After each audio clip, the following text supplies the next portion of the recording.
Hey guys, I hope you guys are doing well.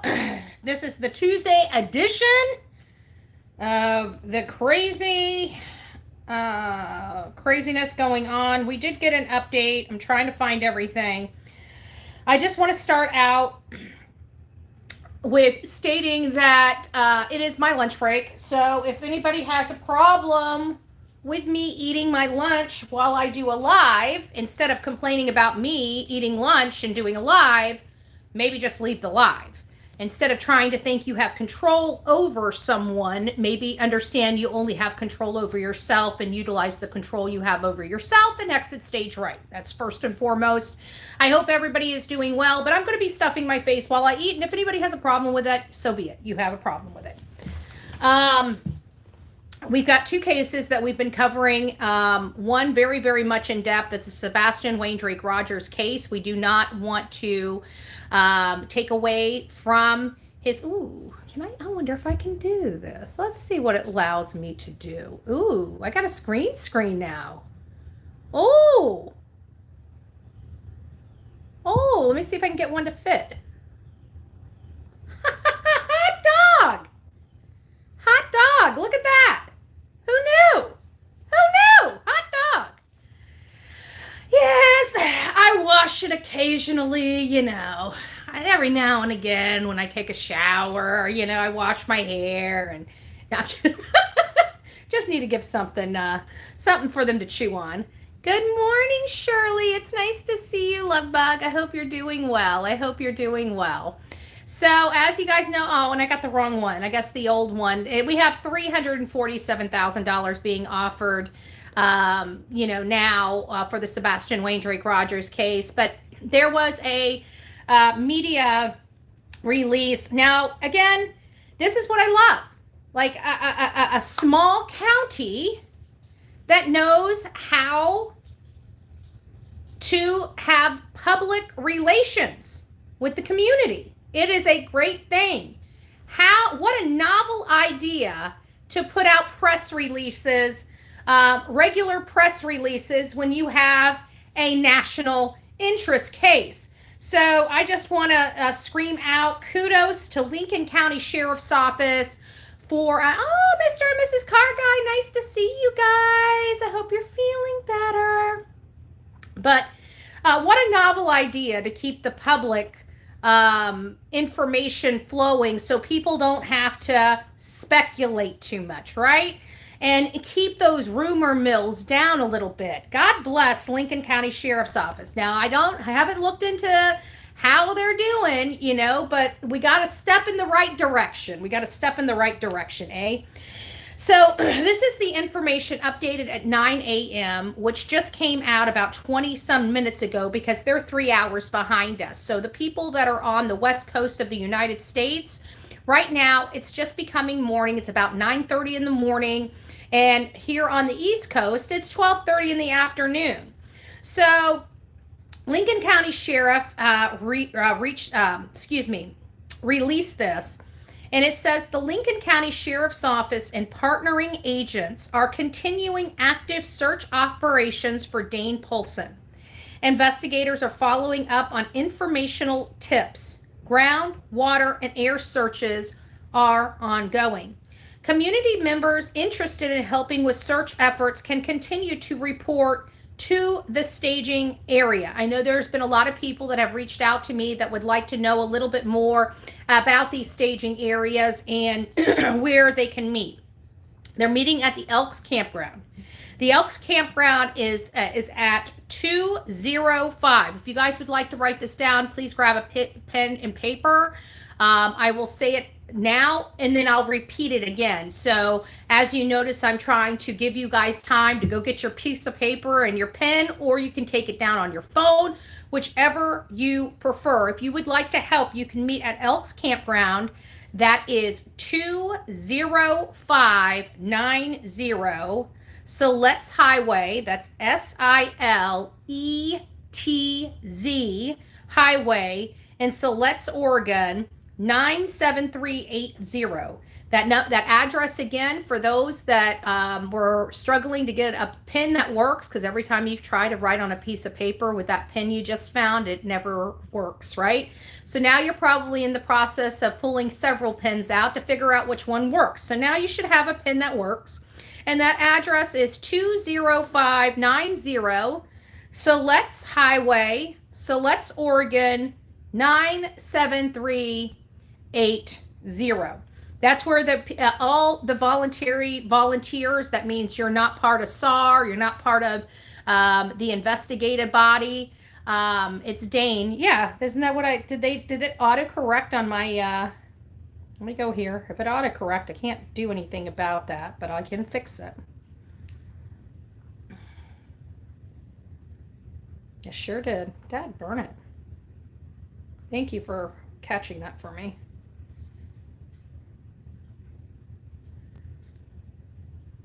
There's not too many Danes out there. I guess it didn't take. Sorry about that. It has been corrected. Thank you, Thicker Than Water. So we got that fixed. That's as easy as it gets right there, right? Hey, everyone. Let me get back to reading the information. So you guys know it's 20590 Siletz Highway, Siletz, Oregon, 97380. It says community members can also help by sharing official updates found on the Lincoln County Sheriff's Office flash alert and the Lincoln County Sheriff's Office, Oregon, which is what we're reading here. Please continue to report relevant information to the tip line, 541-265-0669. Updates will be shared through Flash Alert and our social media as they become available. The next media release is expected this evening, March 4th. So they're already preempting these releases, by the way. Excellent public relations, okay? Excellent public relations. This is why I say this is a small community, yet they have a big public information release and strategy, right? And this is what we see. I think all law enforcements across the country need to have a public information officer. It really does help curtail a lot of the wild stuff going on that can rear its ugly head in social media. So very good. They get an A+ so far just on their public relations standpoint. Now, hopefully that garners some points in the investigative standpoint, right? Right now, we believe that they are doing everything they can. But again, this is a missing boy. So we still expect the National Center for Missing and Exploited Children directives to come into play here, regardless whether this child is missing or whether they believe that child is in the water, right? So we still expect law enforcement to lock down the home and act like that home is a crime scene along with that child's bedroom. That's what we expect from all law enforcement in any missing child's case, okay? It's not that we're saying that the parents are involved in any way. It's called procedure and protocol. Okay, and the National Center for Missing and Exploited Children are the gold standard in these. Do I believe that Dane is, something happened to him by his mom or his dad? At this point, I don't believe that. Okay, if I believe that, I'd be the first one speaking it. It's not what the evidence is suggesting right now. Now, could that change with new information? Yeah, anything could change. But right now, the people are beating up a mom that turned her head and took her eyes off a kid. Okay, and that kid, in all fairness, is most likely gone. Especially if that child got in that water, beating up a mom and making her feel 10 times worse than she already feels. There's a time and a place for that. This isn't the time. This isn't the place. We're not going to be engaging in any of that controversy. We're not going to be engaging in any of those rumors. I'm working around the clock to try to get me some type of contact in the area that I can rely on. Okay, sometimes it's easy, sometimes it's not. It's not so easy. Right now, I haven't been able to get somebody on boots on the grounds to start feeding me information yet. I'm working on it. Okay, and until I have a plug into that area, until I have somebody feeding some information that I trust, it's going to be hit and miss. We have to rely on what's being released to the public, and what's being released to the public is this looks like a tragedy. And it's breaking my heart to see, to hear all these speculative, and I understand that's what we do. We're a true crime, right? We know that some things just aren't as they seem. It's a product of the profession, right? It's a product of a profession. Have I already started thinking about other things? Yes, I have, right? Whether I'm conveying that to you as the audience is one thing, but we always stay vigilant. We always make sure that we're dotting our I's and crossing our T's in any case, right? So am I looking for possibilities of stranger danger? You bet your butt I am, right? I'm pretty sure all of you guys are as well. But we also know what law enforcement is stating. And I have to say that if they, you want a sweet potato fry? It's a little spicy. All right, there you go. And if law enforcement truly thought that there was stranger danger, they would have enacted an endangered child alert at minimum. Okay, that's just my honest opinion. I really don't think law enforcement would be trying to keep that aspect under wrap when it comes to a child. Okay, so we have to believe that that child, as of right now, is most likely in the water. That's the most probable based on it. Not out in those woods, because if he was out in those woods, they would have been able to call him. They would have heard him whimper, much like J.J. Rollins. That's not the case in the case of Dane Pulson. Thank you forever, Nikki's mom. 6 months. God bless you, putting up with my bull snit. We don't want to fill that. You guys never seen the bucket. Delilah, quit trying to eat my food. Go. Go.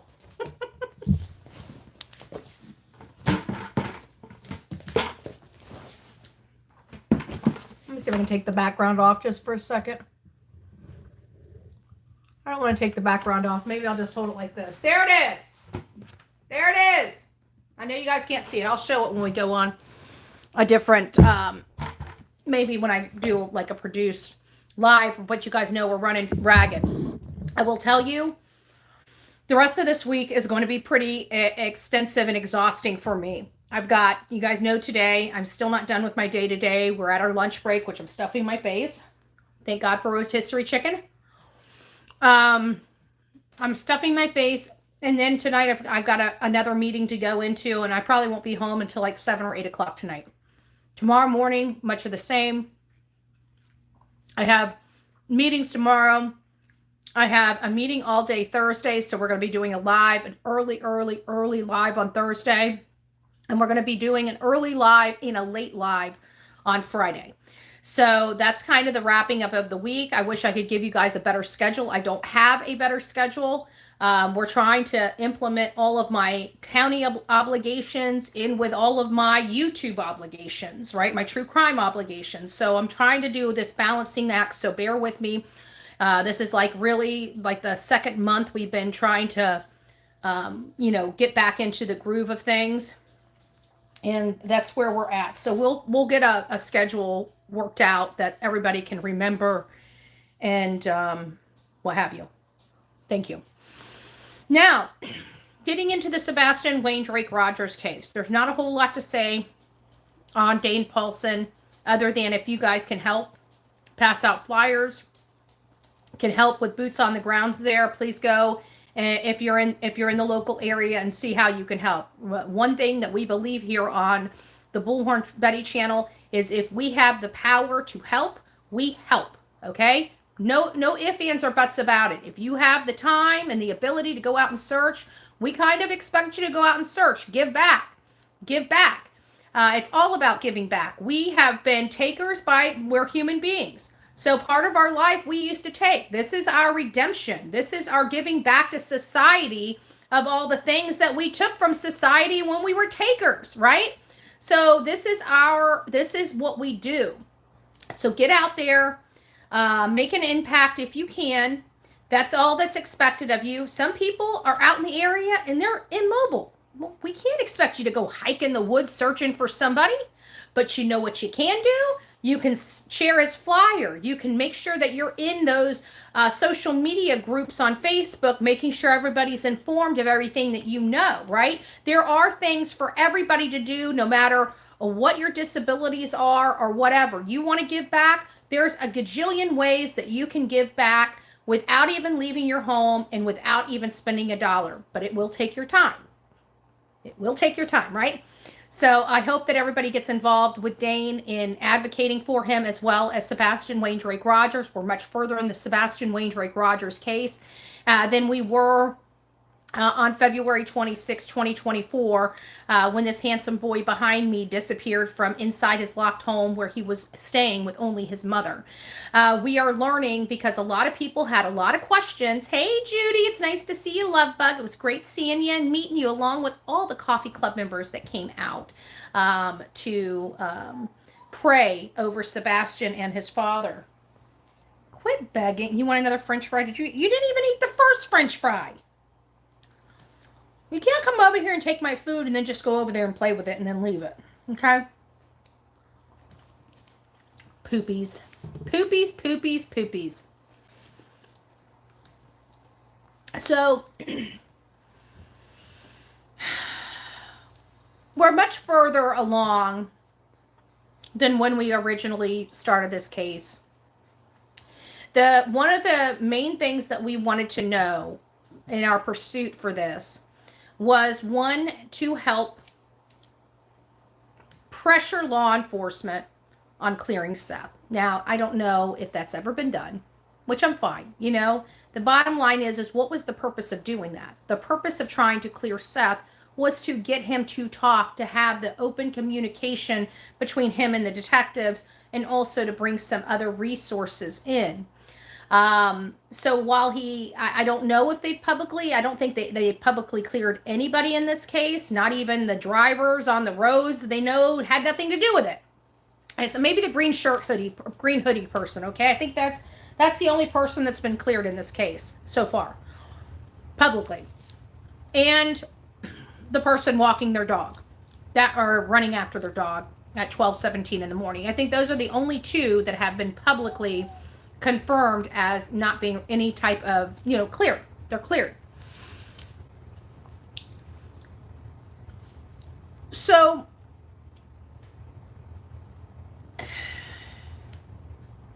what have we learned? I think our takeaway from the Sebastian Rogers case is that we definitely believe somebody knows something. We definitely know he made it to his home. That was a point of contention for a really long time. A lot of us were back and forth on whether Sebastian Rogers actually made it home. There for a while, I think we all had different theories, but at least one of those theories was that he never made it home. I think everybody under the sun in this channel has had at least that theory at one point or another when it came to the Sebastian Rogers case. Well, now we know definitively he made it home. So with him making it home, now we have to look at other avenues. Now, a lot of people say that I don't look at Seth and I only look at the mom and stepdad. Well, there are a few reasons. One, I've looked at all of them, right? There has not been one person's orifices that I have not been up, and that includes Seth Rogers, okay? I have looked at his history. I have looked at his past, much like Christopher and Katie Proudfoot. I have looked at them. The problem is that there's a whole lot more meat to the bone when it comes to Chris and Katie than there ever has been when it comes to Seth. Why that is, I don't know. Maybe he was just an introvert. I don't know. He didn't seem to have problems. Quit begging, please. Is he a perfect parent? No. We're not striving for perfection, okay? Here on this channel, we strive to help. What we don't strive is to have perfect parents, because we are all, in one facet or another, been a parent. I've been a step-parent. I've been a grandmother. And I can tell you, I didn't do it perfectly. As much as I'd like to say I did, I know my common sense overrides my best judgment, and my common sense tells me no matter how hard I try, I probably didn't do it perfectly. Just saying. So I have to apply that. So there are no parents that are going to do things perfectly. It's just when you know you make a mistake, do you continue to do that same mistake over and over again and expect different results? Is there the insanity of it? Hey, Cajun, nice to see you, love bug. And I feel like there's an insanity part for this, because as much as we would like to believe that the mom and stepdad have nothing to do with this situation, we also in the back of our minds realize that they would have no other, they have to have some type of connection when it comes to this. To what extent, we really don't know definitively. We just know something. We just know that it's something. Why do I say that? Well, because first and foremost, many people wanted to know why Chris wasn't home, why he wasn't there. Many people went and speculated that it was because he was asked by the Department of Children and Family Services not to be in that home. And I tried to explain to people that I've talked to several now. You know, I don't know what the situation is in this particular area. I know things that that I've seen so far is not running correctly, not even running to their statutes. Like they do things that aren't right, period. I've already ran across enough situations in Sumner County to say that they're not following proper procedure. But I've always had a problem with people thinking that the Department of Children and Family Services specifically told Chris he could not be around Sebastian. Because in all fairness, they really lawfully can't do that. They have to have a court order to remove any parent from the house. And actually, they don't even remove the parent. They remove the child. That's what was always told to me. That's what I've conveyed to you guys over and over and over again. But everybody was adamant he was told not to come home. That's a misconception. Sorry, I got it right in hand. That's a misconception. What's more probable than not, in addition to the 5 CPS reports, in addition to the 287 pages of counseling notes, this is counseling notes, okay? In addition to all of that, we have a child missing. We have a child that was home with his mother, a child that appears that he may have been abused inside that home. We have 287 pages of counseling notes, and this child was never removed from that home. And then we find out this critical information. It sounds like Katie and Chris's marriage was over. That's honestly what I feel the reason why Chris didn't come home. He wanted to make sure Katie knew what it was like to have to pay for all the bills in the house. I truly believe that, because I had heard, I don't know which one of you guys told me, but I received an email. You're going to have to raise your hand and say it was you if you want people to know it was you. But I don't remember personally. It's not that I'm not trying to call you out intentionally, or maybe you told me not to call you. I don't know. I don't remember who sent it to me. But somebody that had, and they had the receipts, stated that Chris was so over Katie, he was already separating assets. They were already dividing stuff. It had gotten to that point in their marriage. So whenever we come back to Chris not being home, people keep saying it's because of those CPS reports and a CPS worker telling him not to come home. And I don't believe that is the case. I truly believe that they were that far in the divorce, in the separation process. That's what it's about. They were so far in the separation process. That's why he wasn't there. No, Angela, they have not found him. That precious little baby, they have not found. Now, I will tell you,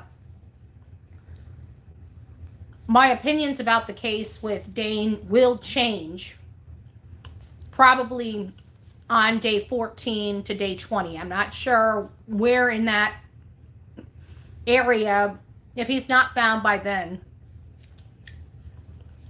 My opinions and directions on what has happened to Dane is going to change, and probably will change drastically after that point has come to, because the biology of bodies, the way bodies break down, it's not rocket science. You sink when you drown, you float when you break down, as you're decomposing. And as heartless as that sounds, if that baby is not floating to the water, I'm going to start thinking my own theories and speculations are going to start infiltrating that case as well, because at the end of the day, children just don't go poof, vanish, right? But I also believe that law enforcement, if they thought something more happened, I think they would have a different approach. And right now they're not having the approach that I'm seeing, that's giving me an indication that they're saying one thing and doing another. You know, we got that from Sumner County almost immediately. They're doing all this stuff, but saying, you know, they're doing all this stuff and then saying, oh, this is just precautionary. Well, you got to jump through a bunch of hoops and prove a lot of stuff. So if you can prove that stuff to get on those types of alerts, then no, it's not precautionary. Okay? You had to produce something to get put on an Amber Alert. You had to produce something to be put on an endangered child alert. Okay? Unfortunately, listen to this. Dane doesn't even rise to that critical level for an Amber Alert, but Sebastian Rogers did. And one of the criteria they indicated is because they can't see any criminal component to Dane's case. Remember, they had the Amber Alert out for Sebastian Rogers in 48 hours. 48 hours. He disappeared on the 26th.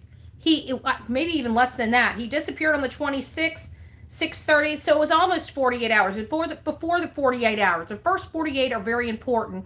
And they came in, and it was afternoon. It was like, I want to say like 4 o'clock in the afternoon that the case was upgraded to an Amber Alert. Okay? Upgraded to, you can't just say, go call up your people and say, hey, I need this kid on an Amber Alert. You literally have to meet the criteria. Sebastian met the criteria of an Amber Alert. That's stinking scary. Now, Dane, on the other hand, that's what's leading me to believe, like, there's no endangered child alert for him. There's no, he's on a missing child alert in the area to alert the locals that there is a boy missing, but it's not getting out further than that. That tells me if law enforcement truly believes that this child was abducted, he would be put on another type of alert that got statewide attention or national attention, and they're not there. That tells me that they're not, but they were there with Sebastian Wayne Drake Rogers. They believe criminality as soon as 48 hours was about to elapse. That's when they enacted the Amber Alert. That is a criminal. That means there's criminal components that they believe that is in play in the Sebastian Rogers case. That was known to us, the public, in the first 48 hours of this disappearance of Sebastian Wayne Drake Rogers. So again, criminality was known in 48 hours from Sebastian's disappearance. And if you don't believe me, please read up on the Dane Pulson case, because they explain very in detail why they were not eligible for the Amber Alert and why they haven't done any other alert other than that local missing child alert. Okay, there's reasons, because certain components were not met, but they were met in the Sebastian Wayne Drake Rogers case, leaving us to believe that this was a criminal investigation long before law enforcement finally conceded on January 25th of 2025. It was a tug and pull until the beginning of this year. And finally, law enforcement started coming clean. But again, Sumner County has they have no public relations there. And that goes right to leadership, right? When you have no public, or let me just put it like this: in any county, when a sheriff tells you basically to go take a hike and he doesn't give a rat's ass about his taxpayers, only his votes, it's probably not a sheriff that really excels at his job. I could be wrong, but that's the way I put a standard on across all sheriffs, all police chiefs, everywhere across this country. I don't pick on one or the other. I have a standard. You either meet and exceed that standard, or you don't. It's just that simple for me.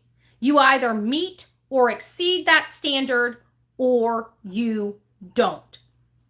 So far, certain sheriffs around this country haven't even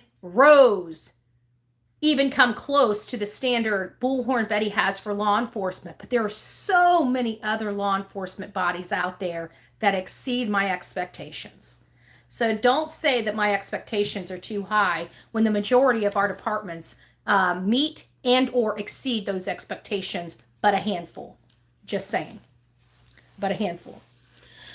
Astrology for the Mystics. It's nice to see you. Holly, all of my beautiful mods that are in here. I'm not going to bend your ear too much. This is one of the wild days that we have where I have to cram a whole bunch of stuff into one live so you guys can get up to snuff and on your way with the information.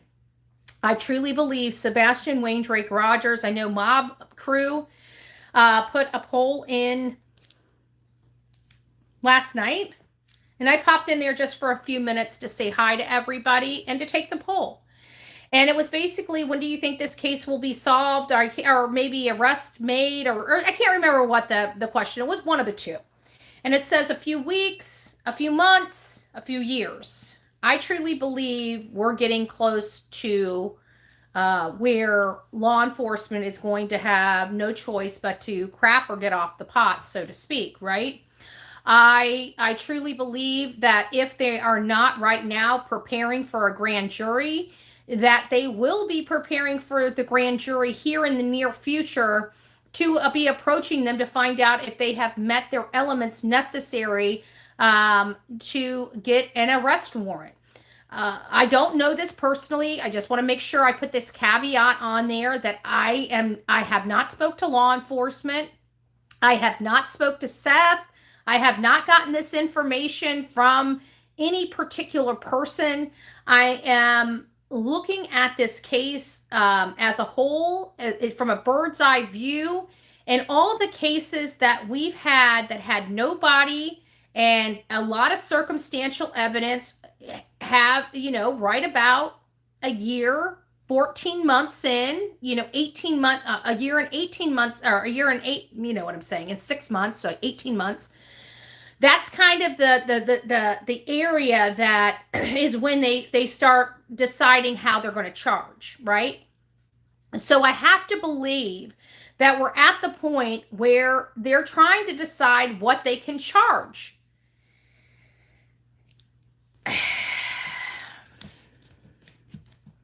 I have to believe that with everything that I've seen that we've acquired as social media, and again, we are very resourceful. Social media, especially the true crime genre, is very resourceful, okay? And I have to believe that if we've been able to uncover what we've been able to uncover, that law enforcement, common sense, tells us that they have to have a heck of a lot more.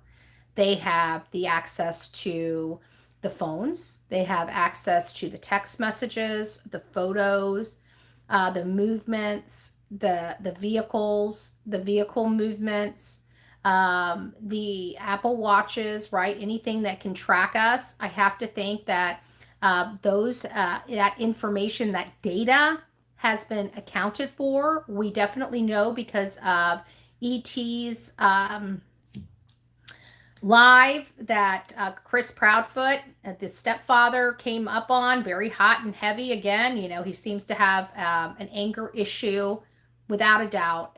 He has a control issue. He has a narcissistic issue that has been identified, and I think many people that know what they're looking for can identify that. Some people may disagree.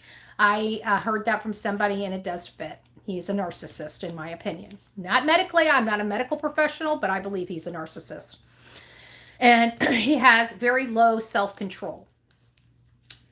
So we did learn that CART did pull the Wi-Fi's in the area, and there were 2 that were either unidentified or 2 in total. I haven't quite, I haven't been able to read through the BS, okay? So I don't know if there was more than 2, just 2 were not identified, or there were only 2 in the area, which would be very, very concerning, okay? And it appears that the conversation E.T. had with Christopher Proudfoot, one of those vehicles was Christopher Proudfoot's. And we know that to be true because that was addressed directly to Chris Proudfoot on this live. And although he said that it was from the day after, right? The 26th after 1 p.m., it just seems very highly unlikely that that's the CART team would pull information after Sebastian was already known to have left the area. It doesn't make sense. But I digress, right? At the end of the day, it was Christopher's own statements to the world that his truck was in the area when the CART team pulled. Let's not worry about the dates and times. We can deal with that later. Let's just understand that we got him to admit the CART team pulled his vehicle. That is critical.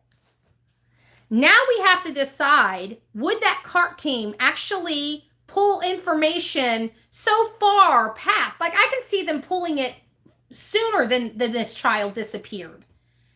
But I don't see them pulling information after this child disappeared. It doesn't make sense. It just doesn't make sense in law enforcement practices. Could they have done it? Possibly.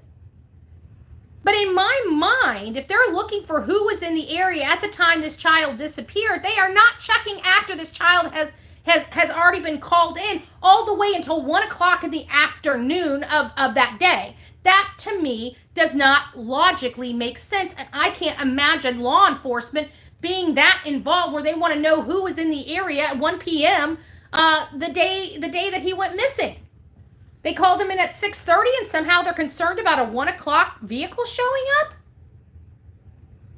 Tell me how that makes sense. It doesn't make sense to me. It just doesn't. I will never acknowledge that makes sense. So what we can do is factually, this is what we can factually say. Without any rumors or speculation, Chris has admitted the CART team pulled records and his vehicle is in those records. That's what I can say 100% factually as it's known by Chris and E.T. That to me is huge. And we can't let the speculative or our theory really cloud that. We have to take what we can as fact and use that. Yeah, it wasn't a good feeling. Truck, yep. It only makes sense to me. 1 a.m. makes sense. Cinderella, nice. It's possible, yeah. But I still think it was him. Now, I don't know. Like he said, his truck was in the area. I've always believed there was something about the car going up to Devon because that was the entrance from the new construction site into their community. There was no big equipment blocking it. It was a bumpy ride back there. I went through it.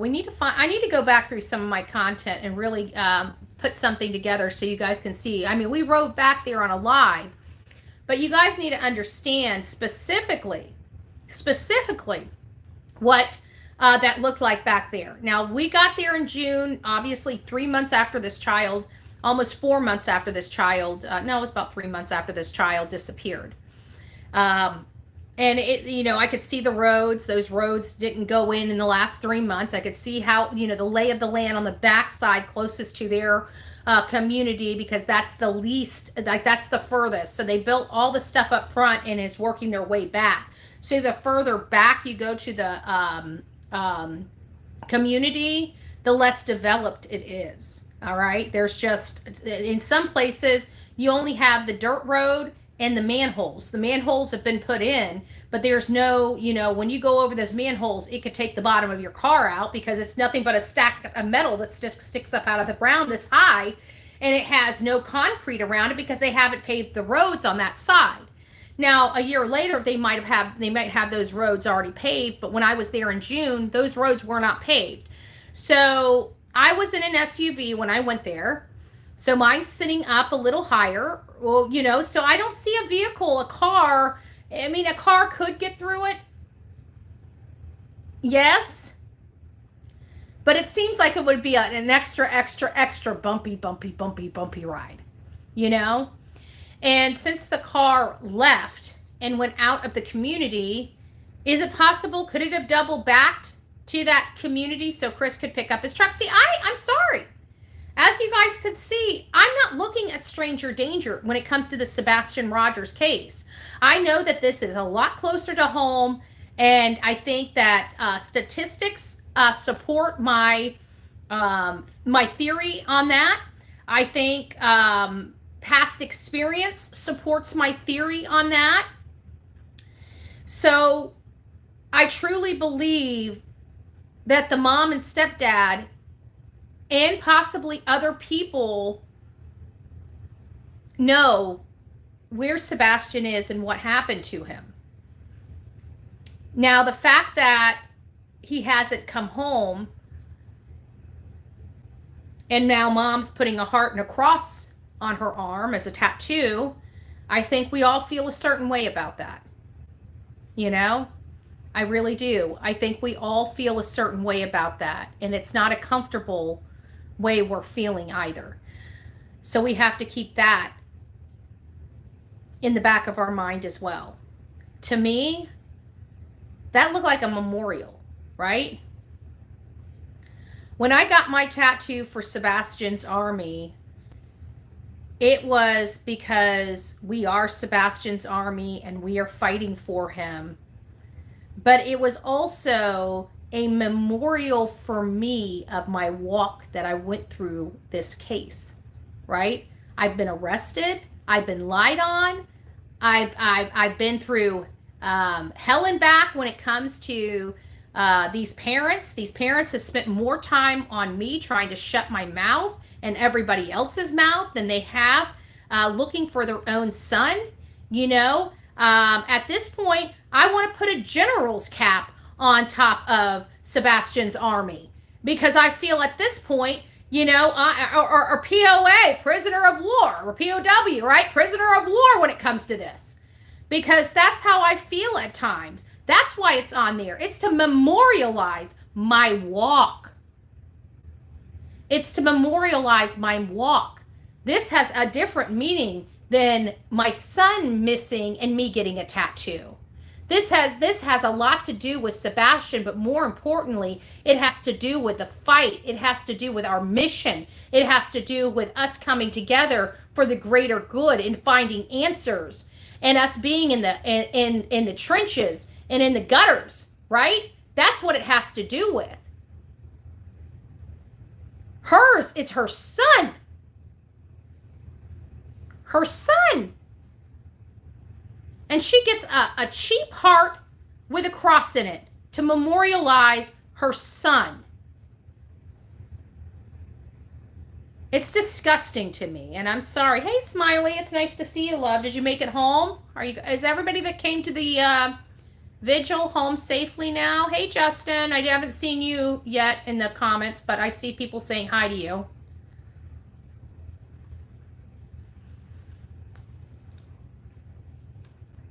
What does it say? I called Carter and suggested they search an area again before KP starts doing yard work, because she couldn't be out there digging around right after the incident. I don't see that lady doing yard work. But That house has had absolutely no yard work done to it other than maintenance of the yard work that was already done. I don't see her out there planting plants. That whole house has the same stuff that it had when they bought it. I can take pictures that I have from the front of their house when I was there in June of 2024 to what was on the Zillow. Nothing's changed with, on the front. Now out back. But it's my personal opinion that they got him out of the house. I don't think he's in their immediate area. The question is, where do they take him? That's what we've been wanting to try to isolate and find out. And unfortunately for me, and fortunately, I truly believe it's somewhere that either Chris, Katie, or their family have been to.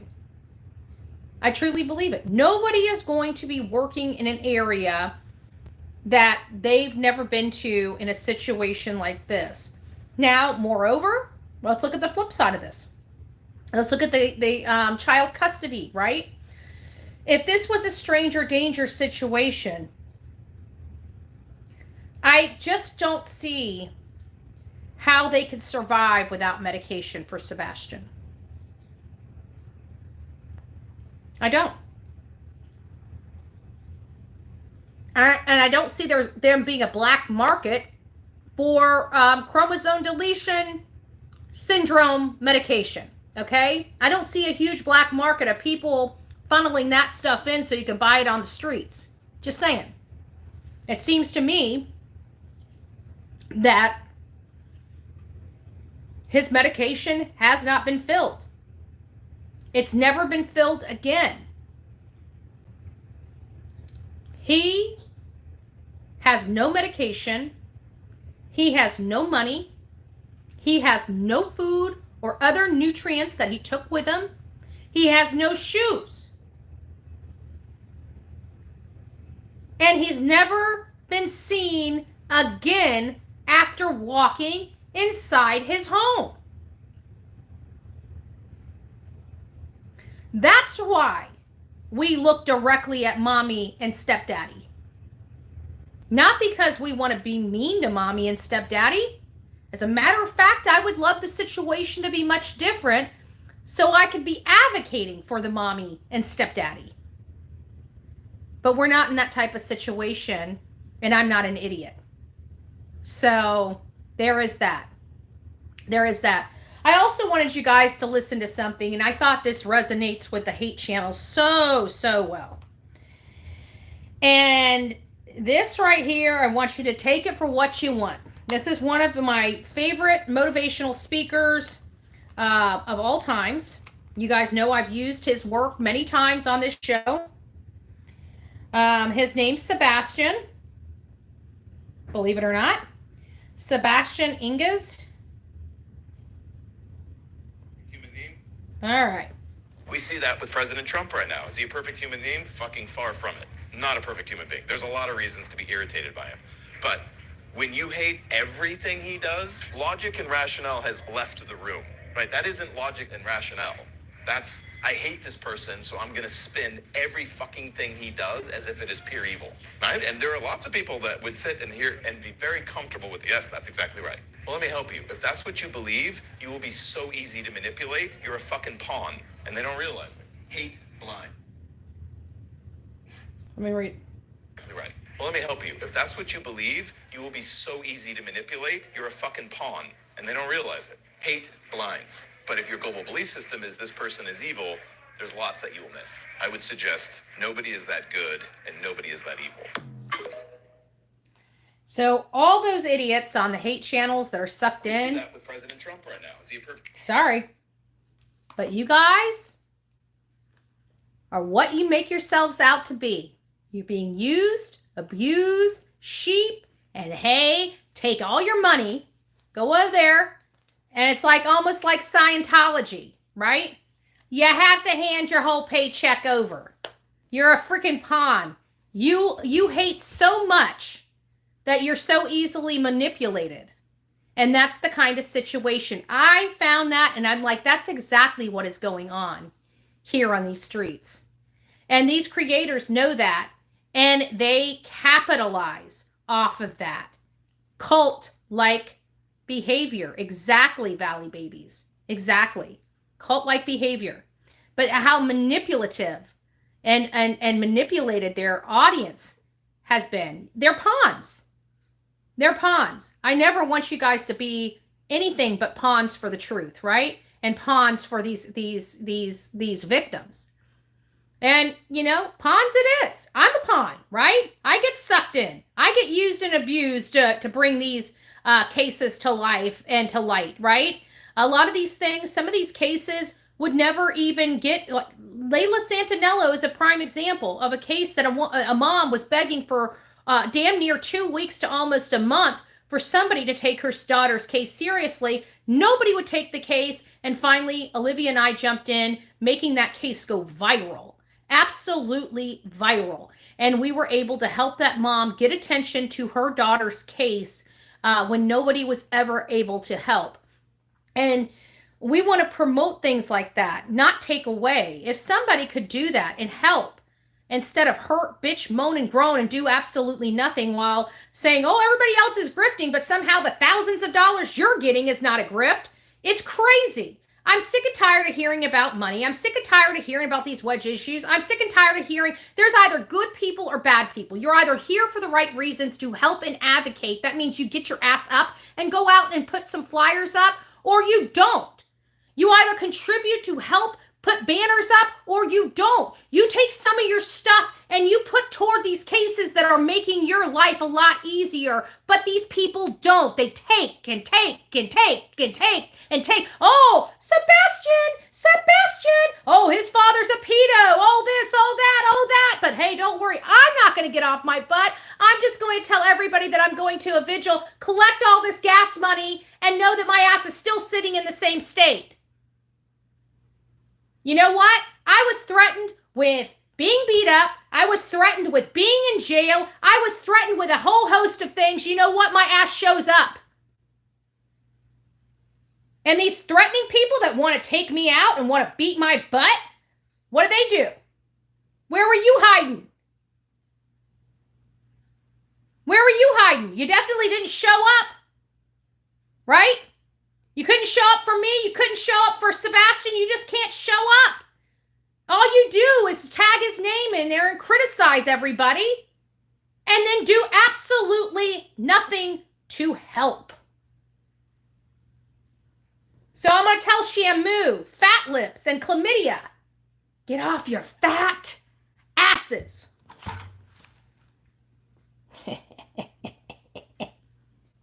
Sonia, I just want to let you know, I just checked. Ass is not on my 5-gallon bucket.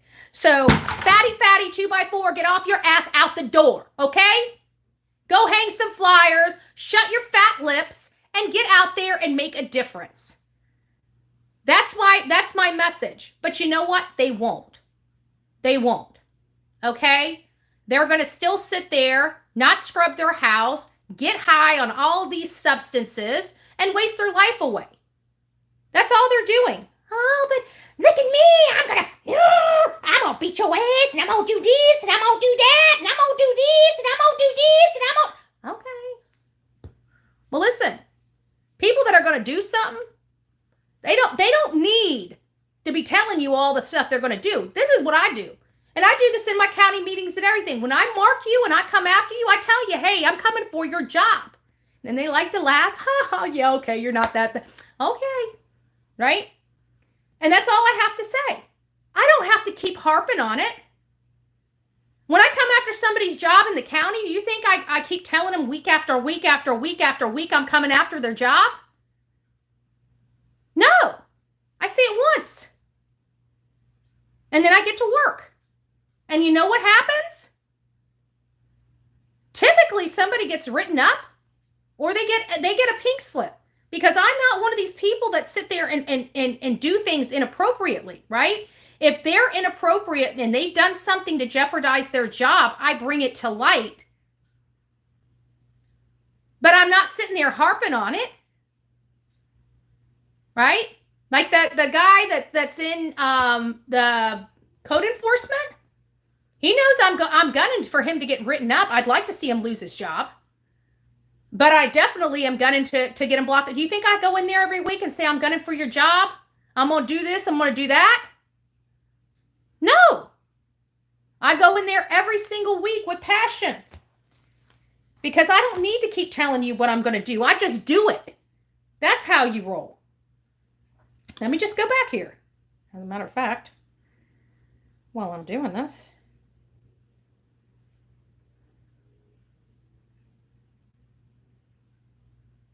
there's Lee. Okay, let's get all the people out.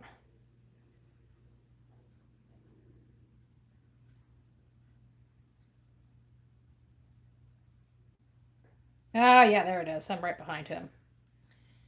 All right, we're here. You guys will see me get on it. I get on it. You think I go in there every week saying, hey, I'm coming for your job? No. No. Thank you, Dan. Oh, I brought this for you guys. It has a first serve. I don't know why, before you guys start my time, I don't know why, because I filled out a form out front, and so did Glenn. So, just FYI.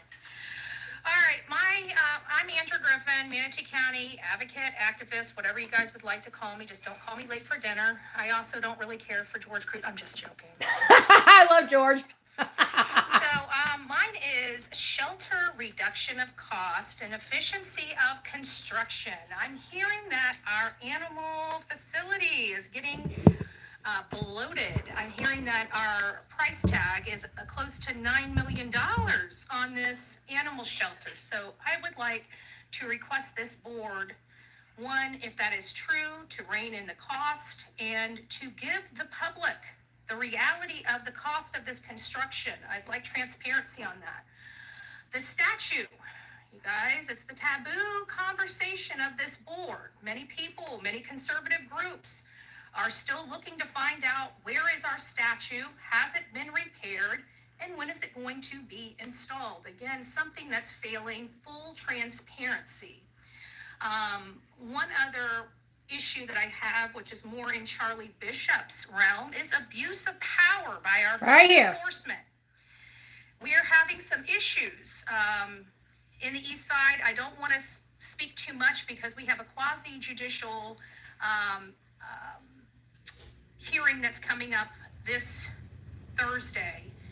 But you will find very specifically that our code enforcement, specifically one code enforcer that lives in a community, is abusing his power, causing a business to spend more money on legal expenses because he doesn't want something in his community.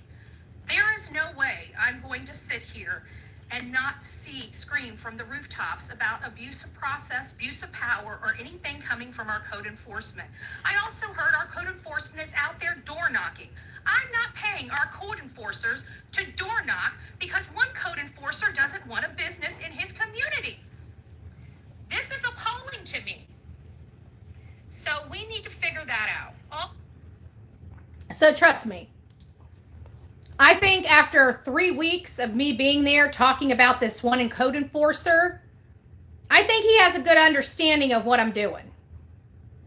But I definitely don't need to threaten, okay? And I definitely don't need me to come up here at week after week after week after week. What I do is I go out there and I put down facts in front of them. So all these loud mouths on here telling you they're going to do this and they're going to do that and they're going to do this and they're going to do that, well, you know, TikTok. People that go out and don't need to tell you about all the things they're going to do. They're going to show you everything they've done. So remember that. All right, guys, that's my bitch for today. I hope you guys remember that we have a 2-year-old boy that is missing in Siletz, Oregon. We don't know what happened to him. It appears this is one where it's going to be a tragic accident. A child wandered off from his mother, potentially got into the water. The water is flowing. I checked the water. It's flowing. It looks like there may even be some rapid type of movement further away, which causes me even additional concern. So my commentary on this particular case when it comes to Dane Pulson is going to be much of the same until we hit about a 20-day mark. Once we hit about a 20-day mark for me, that's when things are going to start changing a little bit in my commentary, because we should absolutely have a child. If he went into that water, that child should be found within 20 days. I absolutely 100% believe it. Now, the only thing I can't figure out is the water is obviously cold. Is that going to affect the breakdown? Could that extend that breakdown longer past the 20 days? And I don't know the answer to that. I don't want to Google it. I'd like somebody with some experience, maybe a biologist or somebody that knows a biologist or knows something like this that can help guide me. I want professional information, not Google information, because as you guys know, water, believe it or not, preserves the body. Okay, and then you add cold water to that, it preserves the body even more. So I truly believe, based on everything I've seen, the highest probability at this point, now again, this will change depending on new information, is that child's in that water. I don't believe that child would be on foot. I think if that child was on foot, they would have found the child by now with the heat drones, with I looked at the, how many people are on the grounds. This child, would he be scared? Yes, he would be scared. After day 2, I don't think he'd care. He just wants his mommy, right? And I think he would be one of those children that would walk up to a stranger and just say, I want my mommy, right? And we're not having that here. So that tells me that there's something more going on here, and I fear the absolute worst, but not in a nefarious way, okay? I feel like this is a situation that's going to end very badly, and it was just an accident. The mom was just taking dinner over to the father and maybe thought her son was right behind her, for all we know. And he wasn't. Or maybe he saw something as she's walking by that took his eyes and made him chase something into the woods. It's a 2-year-old child. One of my biggest fears is our children seeing something and walking into the road, right? When there's a car going by. But children do it all the time. So we have to remember that there's there's a human element here, okay? Us as people are not perfect people. We will never be perfect people.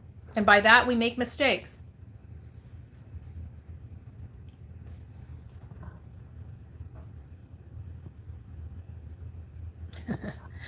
I'm sure that's wishful thinking. I'm going to go ahead and just hide that person completely.